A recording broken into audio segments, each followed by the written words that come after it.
สบายดีทุกๆคนคลิปนี้ผู้ขาสิมาประกอบหักยาก่อนบ่าวบุญลูกพี่น้องเอ้ยเด้อว่ามีหยังแหน่1เอื้องหน้าเด้อพี่น้องเด้อ FC เมืองบุรพาใครขมวนเพิ่นสั่งมาให้ประกอบให้1เอื้องหน้าหักเอื้องหน้า2เครืออัน5ตั้งไก่พี่น้อง3กระดูกใสหรือกระดูกหิน4เป่าท้องแกนเป่าท้อง5ปอหูแกนปอหู6ขีมินเครือพี่น้องเอ้ยลูกค้าสิประกอบหักยาส่งให้ FC พี่น้องเมืองบุรพาแกงขมวนอยู่ลังคังพุ่นละเพิ่นอยู่มีหยังกะ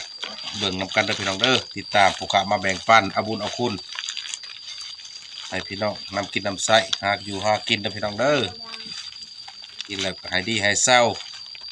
ให้สว่างให้เศร้าอย่าเจ็บอย่าจนร่ำรวยกันอยู่ดีมีแห้งเด้อสาธุ